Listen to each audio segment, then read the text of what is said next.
Baik, saya sudah cek juga bahwa Bandara IMIP ini adalah bandara resmi terdaftar di Kemenhub, sudah mendapatkan sertifikasi dan sudah mendapatkan izin. Jadi ini bukan bandara ilegal, ini adalah bandara yang legal memenuhi persyaratan dan statusnya adalah bandara khusus, bukan bandara umum.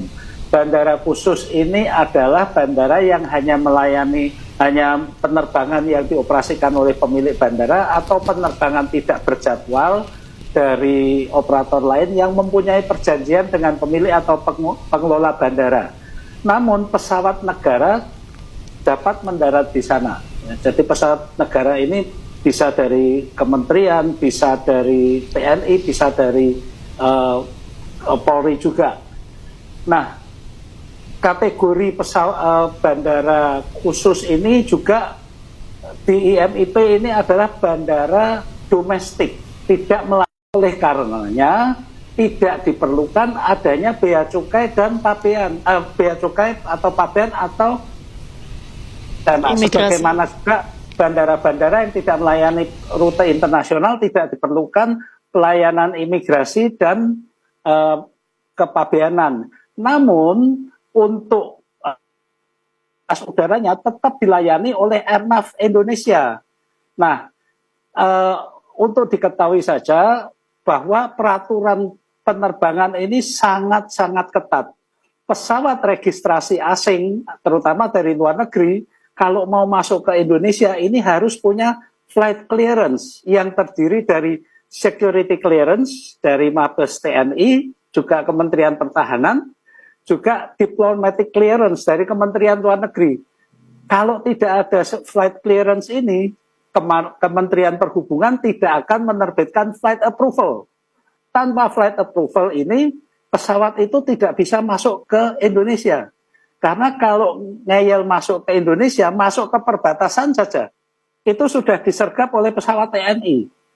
Jadi nggak bisa masuk jauh-jauh ke Indonesia.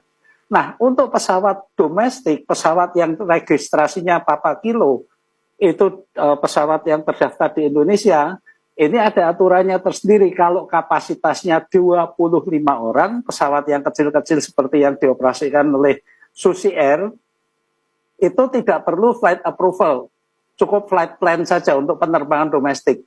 Sedangkan untuk pesawat Indonesia yang kapasitasnya di atas 25 orang, itu wajib punya flight approval dan juga punya slot bandara, baru bisa terbit flight plan, punya izin rute, dan kemudian mendapatkan pelayanan navigasi. Setiap bandara ini juga diawasi oleh otoritas bandara, serta lalu lintas udaranya dilayani dan diawasi oleh Airnav Indonesia. Jadi kalau ada penerbangan dari luar negeri,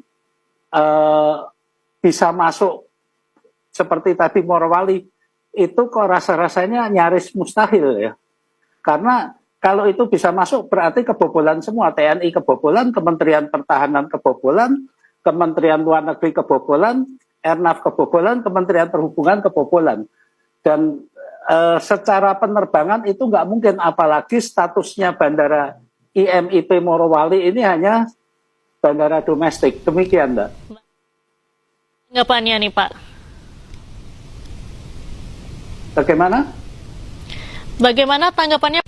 Saya memang tidak melihat dari sisi operasional di bandara itu, lebih-lebih soal dari sisi perhubungan, karena memang komisinya lain.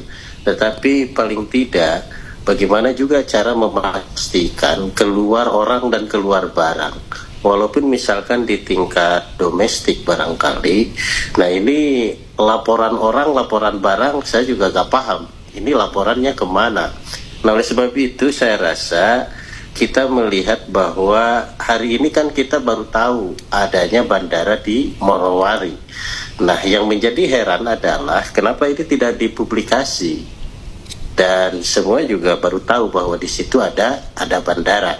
Jikalau misalkan privat bandara yang saya rasa ini sifatnya umum, sifatnya apalagi soal ruang udara, kemudian apalagi di situ ada sumber daya alam, saya rasa itu juga tidak ada salahnya dipublikasi. Hari ini kita nggak tahu status bandara ini khusus atau domestik atau luar negeri, kan kita nggak tahu nih. Ya, Pak Alvin, kita masyarakat kan nggak tahu. Nah, mungkin ada miskomunikasi atau kurang publikasi. Tetapi apa yang disampaikan oleh Pak Menhan, rasa-rasanya ini juga akan menjadi sebuah sebuah evaluasi barangkali bagaimana agar ada ketertiban barangkali, terutama dari sisi pertahanan dan terutama dari sisi kedaulatan. Jangan sampai clue-nya adalah jangan sampai ada celah-celah di mana para pihak yang ingin mengganggu baik kedaulatan NKRI maupun kedaulatan tentang sumber daya alam itu sendiri. Baik, Pak Alvin, mungkin terakhir, tadi kan yang menjadi concern atau kekhawatiran dari masyarakat ini adalah orang dan barang bisa keluar masuk tanpa diawasi dengan tidak adanya otoritas negara yang bekerja di Bandara IMIP sendiri. Tanggapannya seperti apa, Pak? Ya, kalau untuk barang, karena ini kan terkait dengan pertambangan ya, tentunya ini menjadi ranahnya Kementerian ESDM, Energi dan Sumber Daya Mineral, karena mereka yang menerbitkan izin pertambangan untuk mengawasi keluar masuknya hasil tambang di sana secara khusus ya. Tapi kalau barang-barang perdagangan umum seperti elektronik dan sebagainya, ya seperti kita ke Makassar, apa kita juga harus lewat Pabean, Bea Cukai, ya. Kemudian keluar masuknya orang, kalau yang warga negara Indonesia, kita mau ke Manado, apa juga harus pakai paspor? Kan enggak kan, tidak ada imigrasi juga. Nah, untuk pekerja-pekerja asing di sana, tentunya ada imigrasi yang menerbitkan izin tinggal dan izin kerja di sana. Tapi kalau mereka sudah punya izin tinggal dan izin kerja, mereka ini kan boleh bergerak di mana saja di Indonesia kan. Jadi untuk keluar masuk Morowali sendiri sebetulnya bukan masalah. Dan di Morowali itu ada 2 bandara. Satu adalah bandara umum, yaitu di bandara di Kabupaten Morowali, dan satu lagi bandara khusus yang IMIP. Di Indonesia ini banyak bandara khusus, bahkan yang di Jakarta sendiri ini ada bandara khusus. Bandara Curug, Budiarto Curug, itu bandara khusus, bukan untuk umum. Bandara di Pondok Cabe itu juga bandara khusus. Banyak bandara khusus yang memang, bahkan di Cibubur itu juga ada bandara khusus. Jadi bandara khusus ini memang izinnya untuk melayani kepentingan tertentu saja, bukan untuk umum. Baik. Gitu, Mbak. Baik, Pak Oleh dari DPR sendiri ini berencana akan memanggil pihak terkaitkah terkait dengan operasional Bandara IMIP? Saya rasa kalau soal bandara bukan di ranah kita ya.